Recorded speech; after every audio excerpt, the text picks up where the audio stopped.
வணக்கம் நண்பர்களே! மற்றும் ஒரு திருக்குறள் சொற்பொழிவிலே உங்களை எல்லாம் சந்திப்பதிலே மிக்க மகிழ்ச்சி அடைகிறேன். இப்போ இந்த அழுக்காராமை அப்படிங்கிற இந்த அதிகாரத்துல ஒரே ஒரு குறள் தான் நாம பார்த்திருக்கோம். 161வது குறள் நாம பார்த்திருக்கோம். இப்போ 162வது குறள் நாம பார்க்க போறோம். 162வது குறள் என்ன சொல்லுதுன்னா,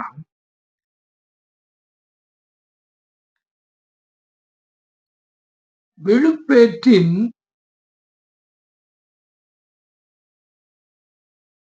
அத்து ஒப்பது இல்லை.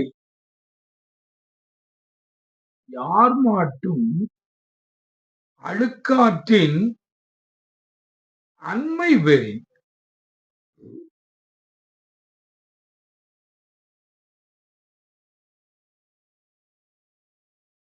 அதாவது இந்த அழுக்காராமை அப்படிங்கிற இந்த தலைப்புல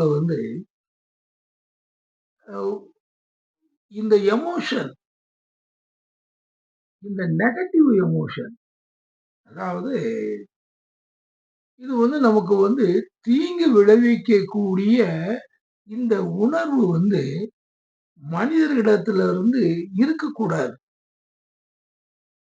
பாசிட்டிவ் எமோஷன் இருக்குது, நெகட்டிவ் எமோஷன் இருக்குது. அப்படி இந்த இதுகளை மனிதன் தன்னுடைய உள்ளத்துல வந்துச்சுன்னா அதுகளை எல்லாம் அவன் நீக்க வேண்டும். அது ஒண்ணுதான் இந்த தலைப்புல முழுவதுமாக வள்ளுவ பெருமான் இது சொல்றது. இந்த அழுக்காராமைங்கிற இந்த அதிகாரத்துல இந்த தலைப்புல அவரு இதுக்கு நீங்க மற்ற குறள்கள்ல அவர் பேசுனதுக்கும் இந்த குறள்கள்ல பேசுறதுக்கும் ரொம்ப ஒரு வித்தியாசம் இருக்கும்.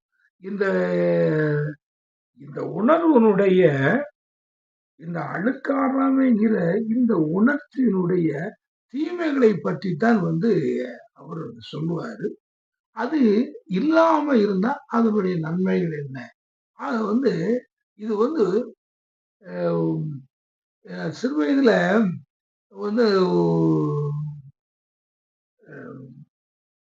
பெர்ட்ராண்ட் ரசலுடைய புத்தகங்கள் எல்லாம் படிக்கும் பொழுது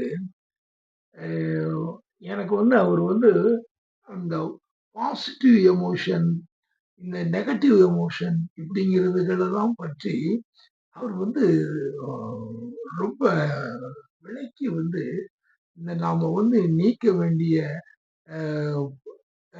நெகட்டிவ் எமோஷன் என்ன, பாசிட்டிவ் எமோஷன் எதை நம்ம கை கொள்ளணும் அப்படிங்கிறதுலாம் அவர் நிறைய சொன்னாலும் கூட நான் அந்த இதுகளை எல்லாம் அது ஒரு அறியாமை. அதை சரியா விளங்கிக்கிட முடியலையா, அல்லது அது ஒரு ஃபாரின் லாங்குவேஜ்ல இருந்ததுனால அதை சரியா தெரிஞ்சுக்கிடலையா என்னங்கிறது எனக்கு தெரியல. ஆனா அப்படி அந்த நேரத்துல அவரை அது மாதிரி நல்லா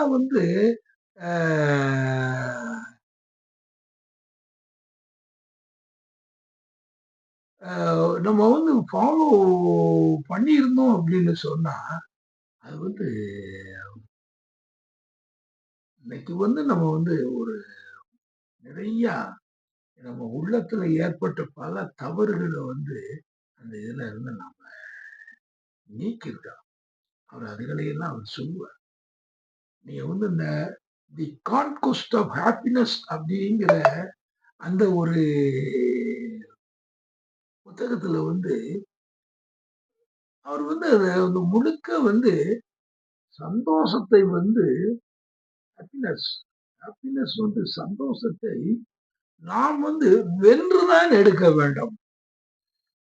அப்போ வென்று எடுக்க வேண்டும் என்றால் எந்தெந்த தவறுகள் எல்லாம் வருதோ அவைகளை எல்லாம் நாம் எதிர்த்து போராடி அவைகளை நீக்க வேண்டும். சும்மா வந்து இது வந்து அது வராது. எனக்கு வந்து அன்னைக்கு உள்ள அந்த அறியாமையில அதுகளை வெல்ல வேண்டும் என்பது ஏனோ புரிந்து கொள்ளவில்லை. அது வந்து அது வரும்போது அத வந்து நீக்கிட்டு, அந்த இதுல வந்து நாம வந்து இன்னைக்கு நம்ம அன்னைக்கே வந்து அதுல வந்து பயணம் பட்டுருக்கணும். அந்த பயணம் படல.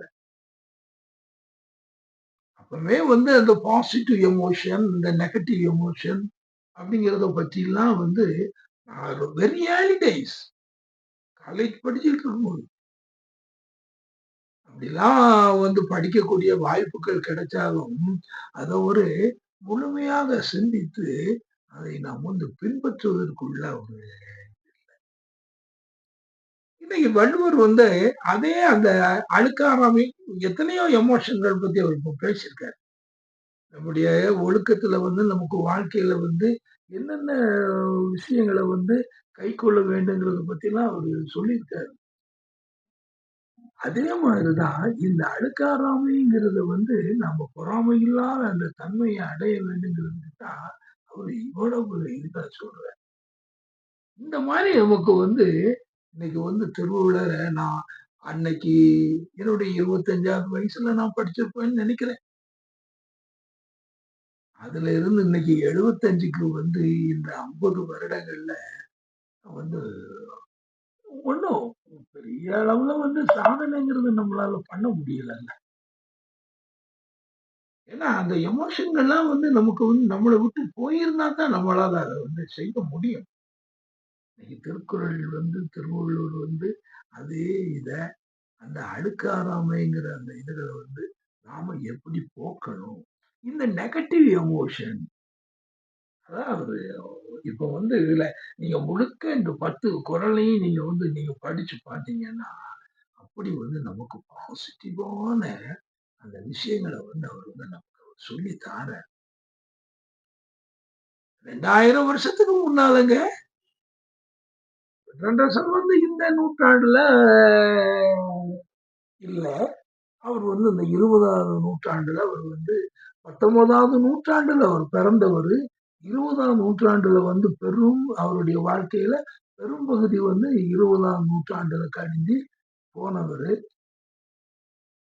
ஆனா 2000 வருஷத்துக்கு முன்னால இந்த ஒரு நெகட்டிவ் எமோஷன பத்தி இப்படி ஒருத்தர் நம்ம அ ஐயன் நம்முடைய திருவள்ளுவர் இப்படி வந்து நம்ம சொல்லியிருக்காருங்கும்போது இதுகளை எல்லாம் நம்ம சமுதாயம் வந்து இதனை நீக்கி நீக்கி இருந்தா ஏன்னா நீக்க முடியாம அவ்வளவு வந்து நம்மள வந்து அந்த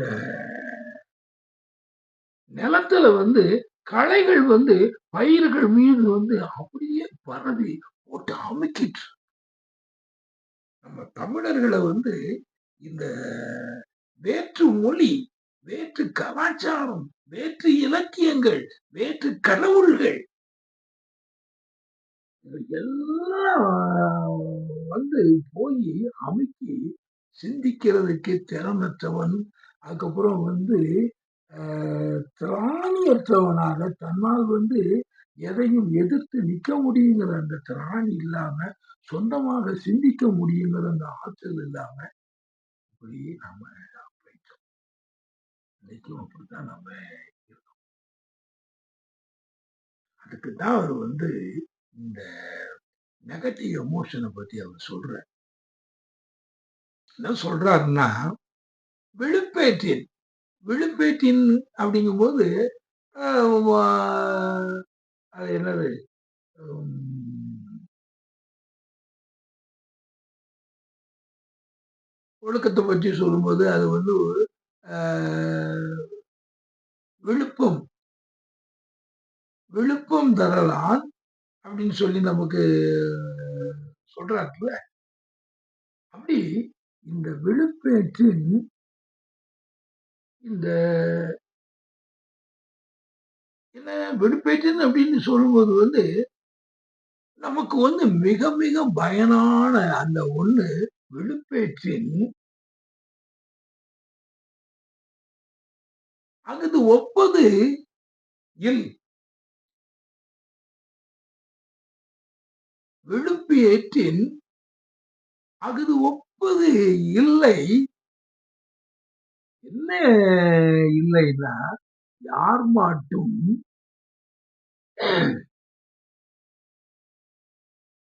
அழுக்காற்றின் அண்மை பெறின். அழுக்காற்றின் அண்மை பெறின் அப்படின்னா, அது இல்லாமை. அந்த அழுக்காறு நமக்கு இல்லாம இருந்துச்சுன்னா, உலகத்துல அந்த விழுப்பேறு அது. அந்த விழுப்பேற்றின் அது அஃது ஒப்பது இல். அஃது ஒப்பது இல் அப்படிங்கிறது இந்த பொறாமை இல்லாத அந்த குணம். யார் மாட்டும் அழுக்காற்றின் அண்மை பெறின். அந்த இதத்தான் அவர் சொல்றார். நீங்க இந்த பொறாமைங்கிற அந்த ஒரு குணம் நீங்க இல்லாமல் நீங்க இருந்தீர்கள் என்றால், உங்கள் வாழ்க்கையில அதுதான் வெளுப்பு. ஒரு ஒரு அமைதியான, ஒரு பரிசுத்தமான, எந்த ஒரு எதை யாரையும் யாருடைய நன்மைகளோ, யார் எப்படி வாழ்ந்தாலும் அதை பற்றியெல்லாம் பொறாமைப்படாமல், எந்த ஒரு இதுலயும் அமைதியாக வாழக்கூடிய அந்த தன்மை இருக்குல்ல. இதுதான் விழுப்பேறு அப்படிங்கிறது வாழ்க்கையில, பூமியில நல்ல வாழ்க்கைய வாழ்றது. விழுப்பேற்றின் அத்தொப்பது இல்லை.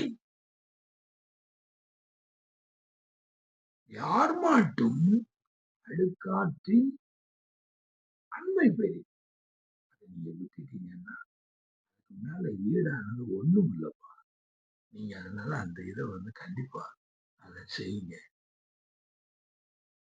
இவங்க பெட்டர் ட்ரெஸ் எல்லாம் அன்னைக்கு அவங்க சொல்லும் பொழுது அப்பதான் மேலை நாடுகள்ல அந்த சைக்காலஜிலாம் அதுல நிறைய வந்திருக்கு.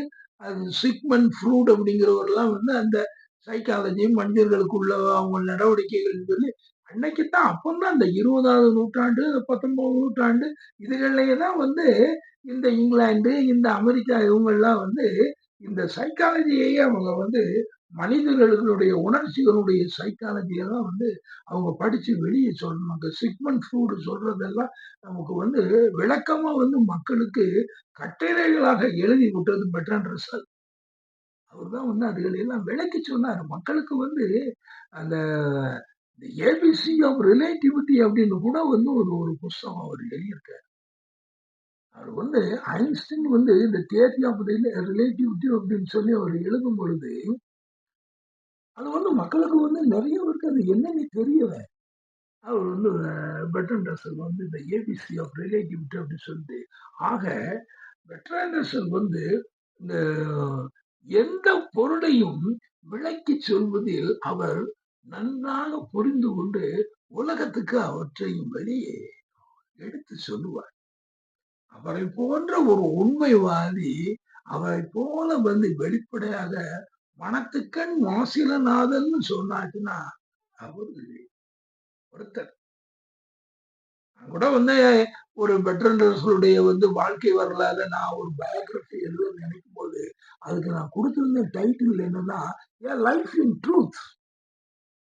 காந்தியை பற்றியும் நமக்கு எல்லாத்துக்கும் தெரியும், உண்மைக்காகத்தான் அவரு இருந்தார்னு சொல்லி. ஆனா அங்கேயும் ஒருத்தர் இருந்தார், பெர்ட்ராண்ட் ரசல்.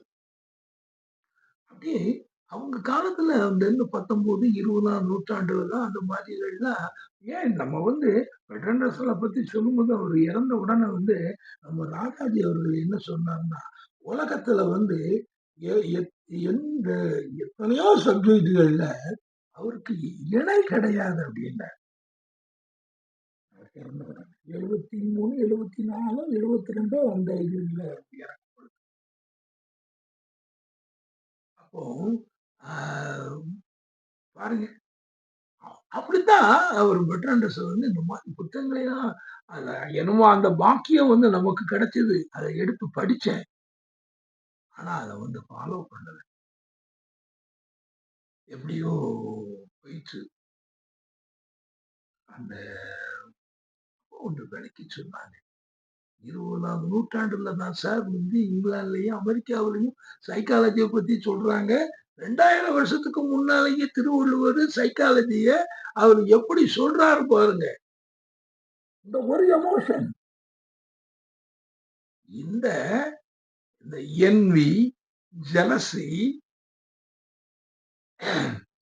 அப்படி வந்து இந்த நம்ம சொல்லக்கூடிய ஆங்கிலத்துல சொல்லக்கூடிய இந்த பொறாமை, அழுக்காறு அப்படிங்கிற இந்த எமோஷன வந்து எப்படி வந்து நாம வந்து இல்லாம அது இல்லாம இருந்துச்சுன்னா தான், இந்த மண்ணுலகுல வந்து நாம வந்து ஒரு நல்ல வாழ்க்கைய, ஒரு அமைதியான வாழ்க்கைய வாழலாங்கிறதுக்கு அவர் சொல்லியிருக்காரு. அதான் அவர் சொல்லியிருக்காரு.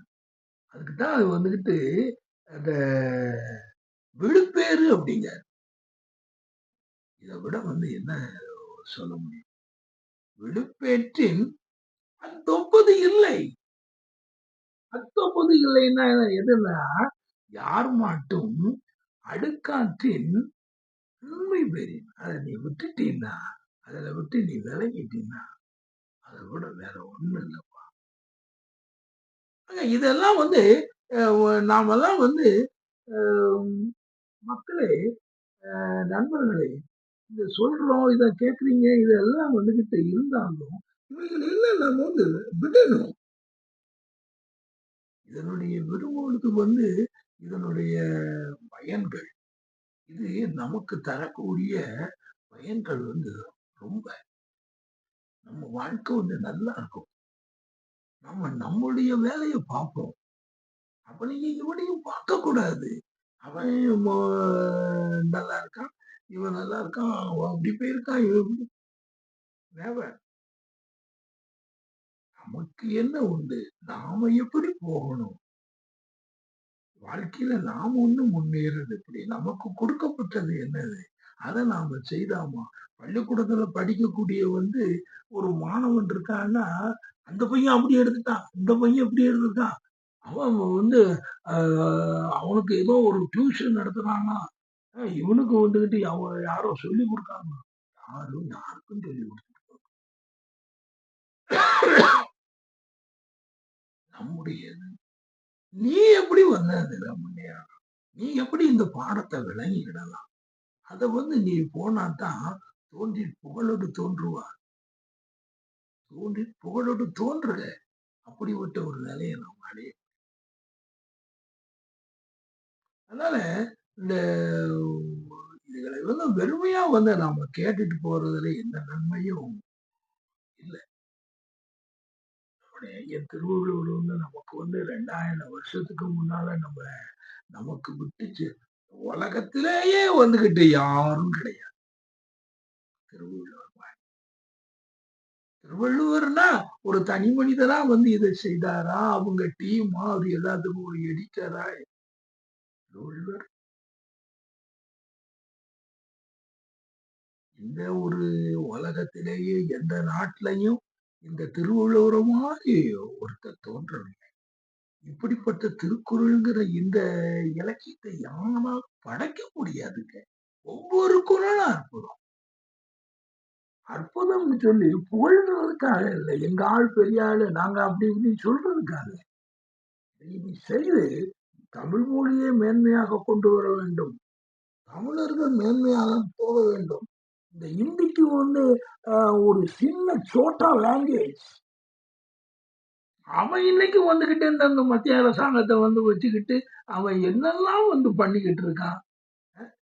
ஒரு கிரிமினல்லா, ஒரு சிவில்லா, ஒரு இந்த மாதிரிலாம் இருந்துச்சுன்னா, அது அவ்வளத்துக்கும் பேரு வந்து இந்தி. இத வந்து இல்ல. தமிழ் தான் இருக்கணும். இத வந்து இது இந்த தமிழுக்கு தான் நாம வந்து மரியாதை குடுக்கணும். இதையெல்லாம் தெரியாம வந்துகிட்டு இந்த சீமா மாரி ஆட்கள்லாம் பெரியார போய் பழிக்கான ஐயா.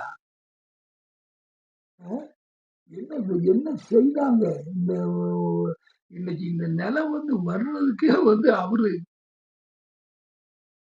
அவர போய் வந்துகிட்டு அவரு அப்படி செய்றாரா? இவரு இப்படி செய்றாரா? பெரியார் வந்து தமிழர்கள வந்து ஏசுனாரு. தமிழ் மொழிய காட்டு மிராண்டி மொழின்னு சொன்னாரு. அப்படின்னு சொல்லிட்டு சொல்லிட்டு போறீங்க. ஏங்க ஒரு எந்த ஒரு ஒரு விஷயத்தையும் நாம வந்து ஒருத்தர் வந்து அதாவது எப்பொருள் யார் யாருமாய் கேட்பினும் அப்பொருள் மெய்ப்பொருள் காண்பது அறிவுன்னு ஐயன் சொல்லியிருக்கார். எப்பொருள் எத்தன்மை தாயினும் அப்பொருள் மெய்ப்பொருள் காண்பது அறிவு. நீ வந்து அந்த அந்த கான்டெக்ட் வந்து நீ பார்க்க வேண்டாமா? ஒரே ஒரு விஷயம் சொல்லியிருக்காரு, காட்டுமிராண்டி மொழின்னு சொல்லியிருக்கிறாரு, தமிழர்களை வந்து இது பண்ணியிருக்காருன்னா எந்த கான்டெக்ட்ல சொன்னாரு? அவரு அன்னைக்கு உள்ள சூழ்நிலை என்ன? ஏன்னா சொல்லுவாரா அவர் என்னைக்காவது சொல்லுவாரா அவரு? ஏன் இவ்வளத்தையும் வந்து மீட்கணும்னு சொல்லி வந்தவரு காட்டுமிராண்டி மொழின்னு வந்து அவர் வந்து எதுக்காக வந்து அதை சொல்லும் பொழுது நீ வந்து எல்லாத்தையுமே வந்து அவ்வளவும் வந்து ரிலிஜியஸ் டெக்ஸ்ட் அவ்வளவும் வந்துகிட்டு பாருங்களேன் ஆஹ், நம்ம ரிலிஜியஸா தானே முழுக்க முழுக்க எந்த வகையில வந்து நாம வந்து ஒரு நல்ல சிந்தனை, நல்ல ஒரு பகுத்தறிவு சிந்தனைய வந்து நாம வந்து கொண்டு வந்து, நாம வந்து இன்னைக்கு மேல வந்து நம்ம வரணும். நான் தான் அங்க இருக்கணும்னு சொல்றதுக்கு இன்னைக்கு ஏதுவா யாரும் நீங்க வந்து பேச மாட்டேங்கிறீங்களே! அந்த ஒரு இதுக்கு வந்து தமிழ் வந்து உதவுகிறதான்னு அவருடைய பார்வையில பார்க்கும்போது, எல்லாமே வந்து காட்டுமிராண்டி காலத்துல வந்து அவர் என்ன என்ன வந்து சொன்னானோ, அதத்தானப்பா நீ சொல்லிக்கிட்டு இருக்க. ஏன் இன்னைக்கு ராமாயணம் பாரு. இந்த ராமாயணத்த நானும் பார்த்துட்டு தான் இருக்கேன். ராமாயணத்த இன்னைக்கு பாரு.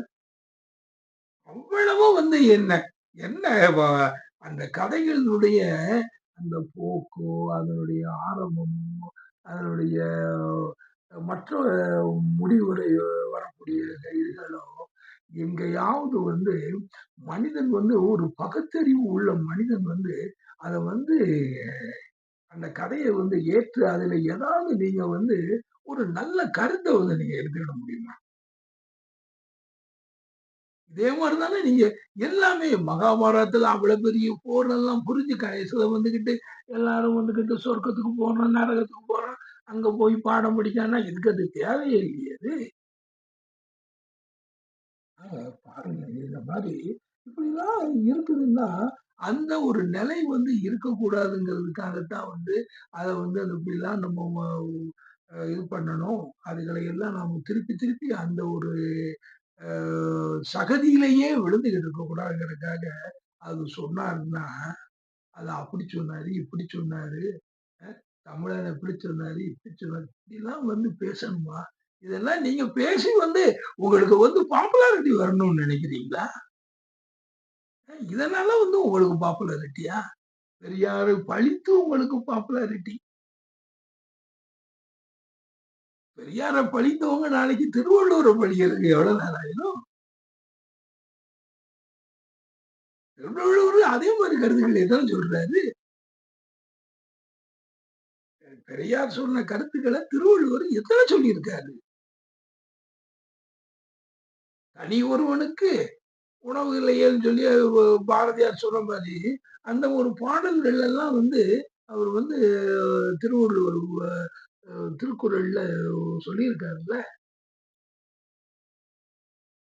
பெரிய சோசலிச புரட்சி, கம்யூனிச புரட்சி எல்லாம் சார் வந்து திருக்குறள்ல இருக்கு சார். இன்னைக்கு வந்து இந்த முதலாளித்துவ ஆட்சி நடந்துகிட்டு இருக்கு. எந்த மக்களுக்கும் வந்துட்டு எந்த பயனும் இல்ல.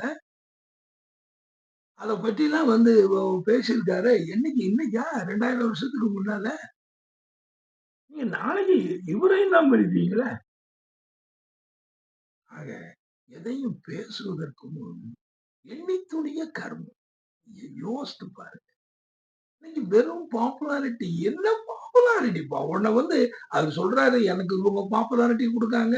என்ன இவங்க வந்து பெரிய இந்த கெப்பர்ல சொல்றாங்க. என்ன இவங்க வந்து முதலமைச்சர் ஆக்காம விடமாட்டாங்க போல. முதலமைச்சர் ஆனா என்னய்யா? எத்தன முதலமைச்சர் இருக்காங்கன்னு சொல்லு. எத்தன பெரியார் இருக்காங்கன்னு சொல்லுங்க.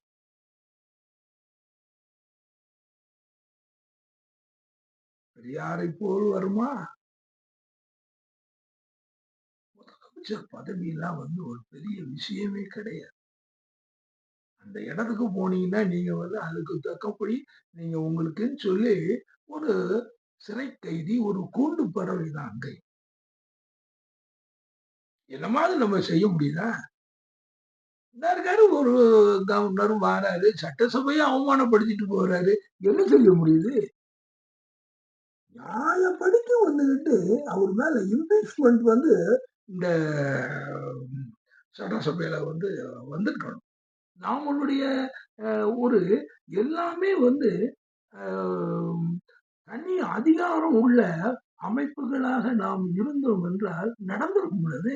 ஒரு ஒரு சீஃப் மினிஸ்டருக்குள்ள வந்து மரியாதை இருக்கணும். சீஃப் மினிஸ்டருக்கு வந்து பயப்படக்கூடிய பயப்பட வேண்டாம். பயப்படுறதுன்னு நான் சொல்லல. அதுக்கு உரிய ஒரு கட்டுப்பாடோட இருக்க வேண்டாமா? அது இருந்தாச்சு, அத மீறியாச்சு அப்படின்னாச்சுன்னா, சீஃப் மினிஸ்டர எதிர்த்து வந்து ஒரு மினிஸ்டர் பேசுவாரா? இல்ல சீஃப் செக்ரட்டரி பேசுவாரா? இல்ல இந்த டிஜிபி தான் பேசுவாங்களா? யாரும் பேச மாட்டாங்கல்ல. என்னென்ன கவர்னர் சும்மா வர்றது, குடுக்கறத பேசுறது கிடையாது. எழுதி வச்ச போர்ஷன்ல கருணாநிதி பேர வாசிக்கிறது கிடையாது. கருணாநிதிக்கும் உமக்கும் என்ன இருக்கு?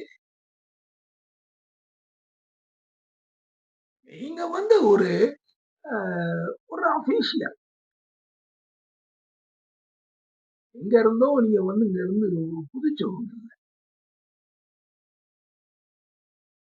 அப்போ அப்படி இருக்கும்போது நீங்க வந்து அந்த இதத்தான வந்து நீங்க பேசணும். அதற்குரிய வரமுறை இல்லையா?